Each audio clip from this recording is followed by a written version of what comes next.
everyone, it's Brittany here, and I'm with Awanari Experience. And today, while I'm releasing the butterflies into the garden, I'm going to tell you guys a story.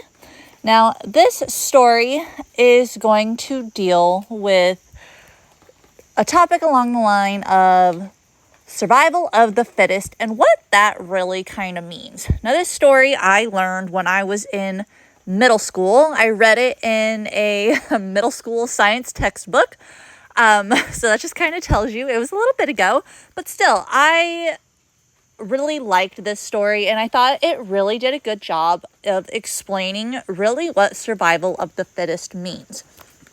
Now, I think this story, if I remember correctly, took place in San Francisco back during the Industrial Revolution time. And it was with these speckled moths. I don't remember their actual name, but I know they were these white moths with black speckles. And they lived on trees that had white and black bark. Now, the whiter the moth, so the less black speckles it had on it, the easier it was for those moths to blend actually into the tree environment around them. So birds would pick off the darker moths, the ones that had more of the black speckles.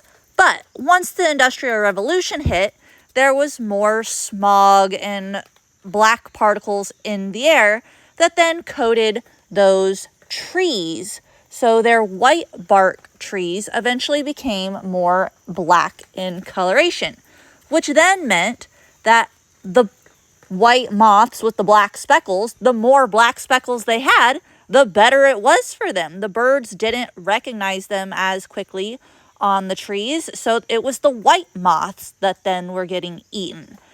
And that to me really kind of just describes really what survival of the fittest is. It's not the strongest animal necessarily or the most intelligent animal. It's the animal that is going to fit the best in the environment surrounding it. So at one point in time, it was the whiter moths, and then at another point in time, it was the blacker moths that were the fittest for that environment. Now, something like butterflies that have a really quick turnover rate, they go through their life cycle super quickly, they reproduce super quickly, all of that type of good stuff. You're going to be able to see them adapt a little bit better than to changing environments than something like rhinos or elephants or giraffes that have like 14 months or better of a gestation period. Animals like butterflies, they're going to be quicker able to adjust their fittest level to that changing environment versus something that, one generation takes over a year to happen.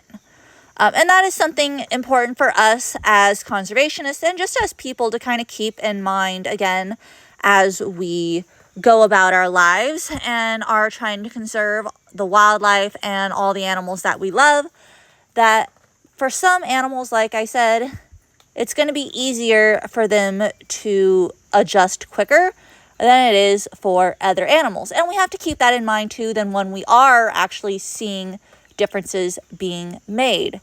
We're going to be able to see improvements in conservation efforts a lot quicker in the butterfly populations out there than we are going to be in, say, the rhino populations out there. For the simple fact that rhinos only typically give birth to one baby at a time. And like I said, their gestation period is like over a year long. I think it's like 14 months, if I remember correctly.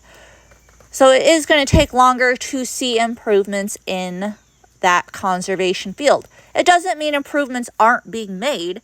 It just means it's going to take longer for us to see that happening, which also means that we have to recognize the animals that need help a lot quicker for those longer gestation animals, just because it's going to take longer for them to rebound.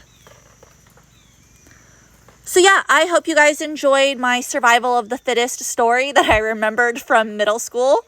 And if you guys have any other interesting stories that you'd like to hear or have any other stories that you guys remember from middle school in the science department, please feel free to share them in the comments below. Thank you so much. Bye.